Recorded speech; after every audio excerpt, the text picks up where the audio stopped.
오늘 하나님께서 저에게 주신 말씀은 사무엘상 20장 12절부터 23절까지입니다. 사무엘상 20장 12절부터 23절까지입니다. 제가 가지고 있는 성경 443쪽에 있습니다. 네, 다 함께 한 목소리로 크게 합독하시겠습니다. 요나단이 다윗에게 이르되 이스라엘의 하나님 여호와께서 증언하시거니와 내가 내일이나 모레 이맘때에 내 아버지를 살펴서 너 다윗에게 대한 의향이 선하면 내가 사람을 보내어 내게 알리지 않겠느냐. 그러나 만일 내 아버지께서 너를 해치려 하는데도 내가 이 일을 내게 알려주어 너를 보내어 평안히 가게 하지 아니하면 여호와께서 나 요나단에게 벌을 내리시고 또 내리시기를 원하노라. 여호와께서 내 아버지와 함께 하신 것 같이 너와 함께 하시기를 원하노니 너는 내가 사는 날 동안에 여호와의 인자하심을 내게 베풀어서 나를 죽지 않게 할 뿐 아니라 여호와께서 너 다윗의 대적들을 지면에서 다 끊어버리신 때에도 너는 내 인자함을 내 집에서 영원히 끊어버리지 말라 하고 이에 요나단이 다윗의 집과 언약하기를 여호와께서는 다윗의 대적들을 치실지어다 하니라. 다윗에 대한 요나단의 사랑이 그를 다시 맹세하게 하였으니 이는 자기 생명을 사랑함 같이 그를 사랑함이었더라. 요나단이 다윗에게 이르되 내일은 초하루인즉 내 자리가 빔으로 내가 없음을 자세히 물으실 것이라.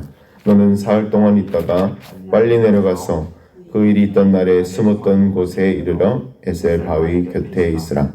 내가 관역을 쏘려 함같이 화살 셋을 그 바위 곁에 쏘고 아이를 보내어 그어서 화살을 찾으라 하여 내가 짐짓 아이에게 이르기를 보라 화살이 내 쪽에 있으니 가져오라 하거든 너는 돌아올지니 여호와께서 살아계심을 두고 맹세하노니 내가 평안 무사할 것이요 만일 아이에게 이르기를 보라 화살이 내 앞쪽에 있다 하거든 내 길을 가라 여호와께서 너를 보내셨음이니라.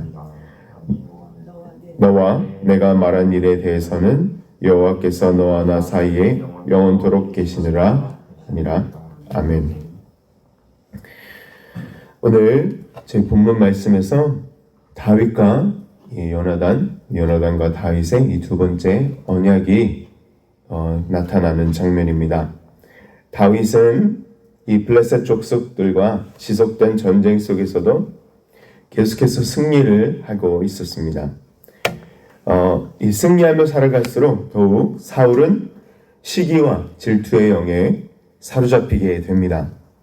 결국에는 다윗에게 창을 던지면서 이 시기와 질투가 컨트롤이 안 돼서 더 이상 이성이 사울의 행동을 주체할 수 없게 됩니다. 그래서 사울은 다윗을 대놓고 죽이려고 하게 됩니다. 이 성경에 이 악령에 대해 지배를 받은 사람이 많이 나옵니다만 악령이 직접 내려와서 이 귀접을 하는 성경 구절은 드뭅니다. 사무엘상 19장 9절에 악령이 사울에게 접하였으므로 다윗에게 단창을 던졌다고 성경 말씀은 너무나도 새드하게 비극적이게 기록하고 있습니다. 하나님의 백성의 왕이 귀신 들리는 모습이 얼마나 비극적인지 모르겠습니다. 이 신약 성경에서는 가룟 유다가 그러게 하였습니다. 다윗의 자손 예수를 죽이려고 팔아넘기게 됩니다. 사탄이 귀신이 들어와서 은 30과 입맞춤으로 인자를 팔아넘겼습니다. 이 모든 것을 경험하고 이 도망자가 된 다윗은 이 굉장한 트라우마와 이 충격을 받게 됩니다. 사무엘에게 도망을 가게 됩니다. 그리고 결국에 다시 호랑이 굴에 들어온 것처럼 요나단을 믿었고 요나단을 사랑했기 때문에 형 요나단에게 다시 같이 만나게 됩니다. 그래서 자초지종을 설명하게 되는 본문이 오늘 본문인데요. 처음에는 이 너무나도 이해하기 힘든 이야기였기 때문에 이 요나단은 처음 다윗에게 가서 아버지 사울이 그럴 리 없다. 사울 아버지 내 아버지는 나와 크고 작은 일들을 모두 나누는 사이이기 때문에 이럴 리가 없다면서 다윗을 처음에 위로하였습니다. 하지만 다윗은 요나단이 다윗을 얼마나 사랑하는지 사울을 알았기 때문에 사울을 근심하지 아니하려고 혹시 아버지가 계획을 하지 않았느냐라는 말을 하면서 의심을 하게 됩니다. 그래서 둘 다 아이디어를 내봅니다. 다윗이 이 잔치에 가지 않고 하베스트 페스트 만찬에 함께하지 않고 베들레헴에 갑자기 내려갔다라고 사울에게 전해보라고 요나단 형에게 물어봅니다. 이 사울 왕의 아버지 사울 왕의 마음을 리트머스 테스트처럼 시험해 볼 수 있는 이런 일을 사랑하는 형 요나단에게 호소하게 됩니다. 그래서 오늘 말씀의 첫 번째는 요나단은 계획을 전해주고 있습니다. 이 사울 아버지 사울의 인텐션을 파악하겠다고 다윗에게 약속합니다. 그리고 진실되게 다윗에게 전한다고 맹세합니다. 12절 13절에 보시면 요나단이 다윗에게 이르되 이스라엘 하나님 여호와께서 증언하시거니와 내가 내일이나 모레 이맘때에 내 아버지를 살펴서 너 다윗에 대한 의향이 선하면 내가 사람을 보내어 내게 알리지 않겠느냐. 만일 아버지께서 너를 해치려 하는데도 내가 이 일을 내게 알려주어 너를 보내어 평안히 가지 아니하겠느냐라고 얘기합니다. 요나단 걱정하지 말라고 합니다. 아버지 사울 왕의 마음을 알아봐 주겠다고 충격받은 다윗에게 이야기합니다. 요나단은 그의 계획을 분명히 다윗에게 전합니다. 알려줍니다. 다윗은 자기에게 며칠간 시간이 있으니 요나단이 나에게 며칠간 시간을 주면 아버지 사울 왕이 정말로 다윗을 죽이려 하는지 알아봐 주겠다고, 인텐션을 알아봐 주겠다고 이야기합니다. 요나단은 신중하게 그리고 두려움 없이 다윗을 달래주는 형의 모습을 보입니다. 사울 왕의 왕세자, 사울은 다음 이 두 번째로 왕이 될 요나단은 두 번째로 왕이 될 사람입니다. 이 중재자, 피스메이커의 모습은 요나단을 보여줍니다. 이름의 뜻처럼 하나님이 준비하신, 하나님이 예비하신, 하나님이 보낸받은 자로서 겸손한 모습을 다윗에게 보여주고 따뜻한 위로의 말을 전하는 요나단을 볼 수 있습니다. 평안히 가지 않게 해주지 않을까라는 말을 남기면서 말입니다. 사랑하는 성도 여러분, 이것이 바로 성숙한 신자의 모습인 줄 믿습니다. 저희 성도님들께서는 참 요나단과 같은 분들이 많으신 것 같습니다. 묵묵히 매일 새벽 은혜의 자리를 지키시고 기도하시는 분들이 너무나도 존경스럽습니다. 여러분 기억하시면 요나단의 신부는 왕의 맏아들이었습니다. 왕세자였지만 이 기름 부음 받은 자는 아니었습니다. 어디서도 요나단이 기름 부음을 받았다라는 말씀이 기록되어 있지 않습니다. 그래서 사울과 다윗 모두 기름 부음 받은 자인데 여기에서 제일 평안이 없는 자들이 사울과 다윗입니다. 사울은 타락하여서 악한 귀신이 귀족되는 상태였고 이 기름 부음 받은 두 번째 자 다윗도 이 평안이 없고 트라우마와 쇼킹, 충격에 빠져 있는 상태였다는 것입니다. 그래서 히브리 사람들이 자주 즐겨 말하던 평안하냐, 샬롬이 없는 상황이었습니다. 저희도 서로 인사할 때 샬롬이라는 평안의 인사를 하지 않습니까? 이런 바로 평안이 only 요나단에게 있었다는 것입니다. 이스라엘 리더들이 평안이 없을 때, 기름 부음 받은 자들이 이스라엘을 이끌어야 될 리더들인데 이 평안이 없을 때 평안이 오로지 있던 자는 바로 요나단이었습니다. 요나단은 이 두 기름 부음 받은 자들의 관계를 최대한 평화적으로 피스메이킹을 하려고 끝까지 노력하는 모습이 오늘 본문에 기록되어 있는 것입니다. 이것이 바로 진정한 신자의 모습이고 진정한 하나님의 자녀의 모습인 줄 믿으시기 바랍니다. 성도 여러분, 육적으로는 요나단은 사울의 장남이었습니다. 요나단은 하지만 영으로서는 여호와 하나님의 아들이었던 것입니다. 사울과는 다른 영을 가지고 있는 신앙의 사람, 믿음의 사람, 곧 하나님의 자녀였다는 것입니다. 왜냐하면 저희 주님께서 알려주십니다. 마태복음 5장 8장 산상수훈 8절 산상수훈에서도 이렇게 예수님께서는 말씀하고 계십니다. 화평케 하는 자는 복이 있나니 바로 저희가 하나님의 아들이라 일컬음을 받을 것이요 라고 말씀하셨던 이유가 바로 여기에 있습니다. Blessed are the peacemakers, for they shall be called children of God. 사랑하는 성도 여러분, 오늘 말씀을 기억하시기 바랍니다. 요나단은 이 악한 세대, 이 악한 마지막 때, 그리고 교회 안에서도 사울왕 같은 리더들이, 평안이 없는 다윗과 같은 리더들이 너무나도 많다는 것입니다. 그래서 이 많은 삶 가운데서도 요나단처럼 화평케 하는 자를 주님께서 찾으신다는 것입니다. 하나님의 자녀로 승리하시는 저와 성도 여러분 되시길 주님의 이름으로 축원합니다. 두 번째로 12절, 13절은 요나단의 평화로운 중재에 이런 계획들이 기록되어 있다면 14절, 15절에서는 요나단의 고백이 나와 있습니다. 14절, 15절을 함께 한 목소리로 읽어보시겠습니다.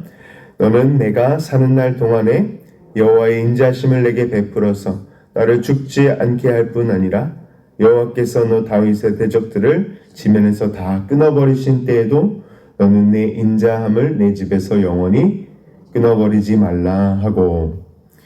요나단의 고백은 이렇습니다. 만일 내가 너에게 거짓말을 전한다면 나를 벌하고 또 내리시기를, 나의 요나단에게 벌을 내리시고 또 내리시기를 원하노라 라는 말을 맹세를 하고 고백이 나옵니다. 대적들을 다 지면에 끌어버리실 때에도 너는 내게 인자함을, loving kindness를 내 집에 보여주어라. 요나단은 다윗에게 사랑과 인자함의 언약을 다윗과 함께 맺게 됩니다. 제가 호주에서 어릴 때 자라면서 보았던 사극이 있습니다. 바로 이 큰 비디오 방에서 빌려와서 저희가 비디오를 잘 보지 않았는데, 한국 드라마를 잘 보지 않았는데, 이 부모님께서 사극은 한국의 역사를 알아야 된다고 하셔서 이 대하 드라마 태조 왕건을 빌려보던 시절이 있었습니다. 옛날 삼국시대 그리고 이 사극에서는 역모를 하거나 이 정권 교체가 되면 제일 빨리 숙청이 되는 이 사람들이 이 대상 1호가 바로 이 쿠데타를 일으키거나 이런 반역을 한 장본인들의 식솔들이었습니다. 그래서 옛날 사극의 주인공의 식솔들이 이 피난 가는 장면이 사극에 많이 나옵니다. 왜냐하면 그 왕가의 가족들은 그 새로운 왕이나 아니면 원래 왕위를 가지고 있던 자의 왕권에 이 존재하는 이유만으로 이 왕권에 도전이 되고 역모가 되는 그런 상태에 있기 때문입니다. 그래서 한국말에 삼족을 멸한다라는 말이 있고 실제 그런 일이 일어났다는 것입니다. 반역자들이나 쿠데타를 일으킨 주인공의 식솔들은 third generation, 3성까지 멸해야 후환이 없다라는 이 사극의 장면들이 많이 나오곤 합니다. 하지만 세상 나라들과 세상 이 사극처럼 이런 이치와는 다르게 요나단은 다윗과 함께 서로 사랑의 언약, 서로와 서로의 가족, 식솔들을 그리고 나의 자녀들과 자손들에게 인자를 베풀자. 너가 왕이 되든지 내가 왕이 되든지, 그리고 너가 나중에 다윗이 사울 왕이 다 죽고 내가 죽고 너가 왕이 되었더라도 나의 가족들에게는 인자를 베풀어서 나를 죽지 아니하고 다 끊어버리신, 원수를 다 끊어버리신 후에도 내 인자함을 내 집에서 영원히 끊어버리지 말라라고 이 인자함의 언약을 둘 다 맺게 됩니다. 그 당시 왕세자 사울왕 다음으로 권력자였던 요나단이 이 다윗의 왕권에 이 순복하는 장면이 바로 오늘 14절 15절에 나오는 것입니다.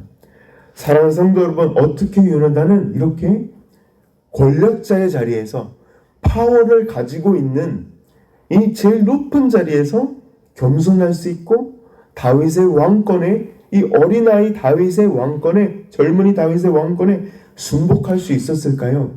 성도 여러분, 다윗이 왕이 되었을 때가 30살, 32살, 33살 정도 되었다고 합니다. 유다 왕이 30살이 되었고요. 그 다음에 35살 정도의 모든 이스라엘 왕이 되었습니다. 그렇다면 다윗은 이때는 한 20대 정도밖에 되지 않았다는 것입니다. 그리고 요나단은 10살, 오늘 또한 20살, 굉장히 어른이었고 삼촌뻘, 아버지뻘에 대한 그런 나이였습니다. 어떻게 나이 연장자로서, 어떻게 또한 이런 권력자로서 겸손할 수 있고 다윗의 왕권에 순복할 수 있었을까요?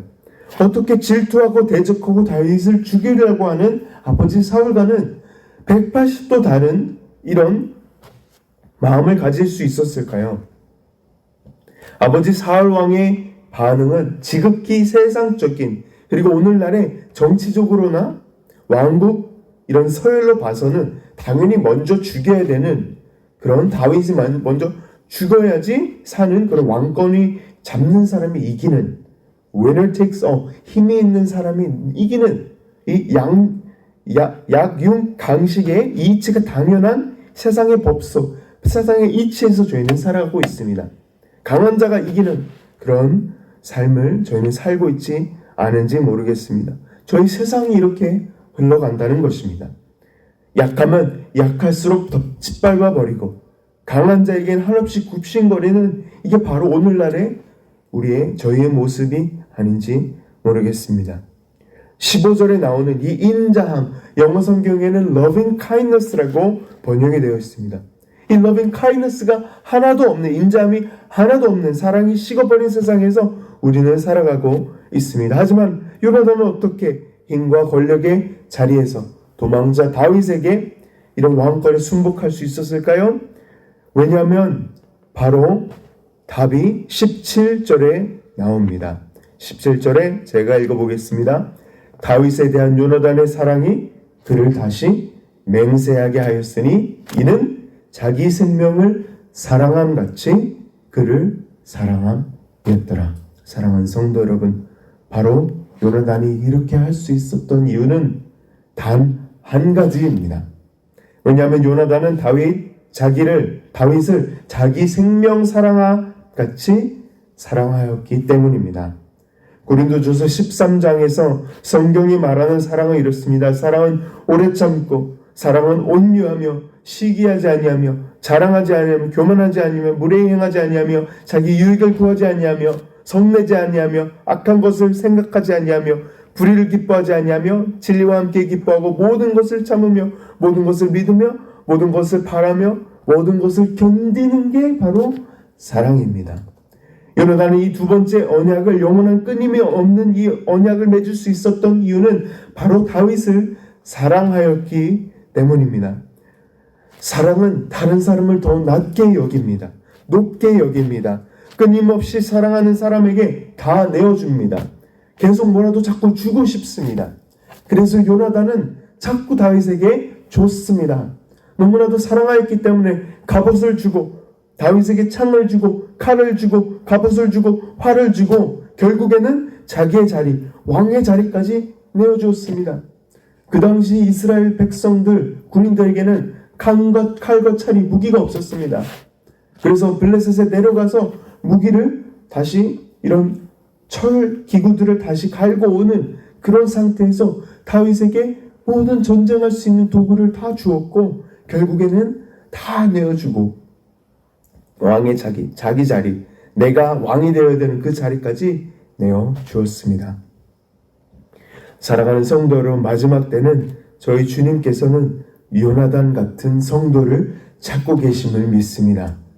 끊임없이 요나단처럼 사랑해서 내어주는 자, 이 모습이 바로 저희 그리스도 예수의 모습이 아닙니까? 예수님께서는 저희가 서로 사랑하면 세상이 바로 세상이 볼 때 나의 제자, 예수님의 제자임을 알 것이라고 말씀하셨습니다.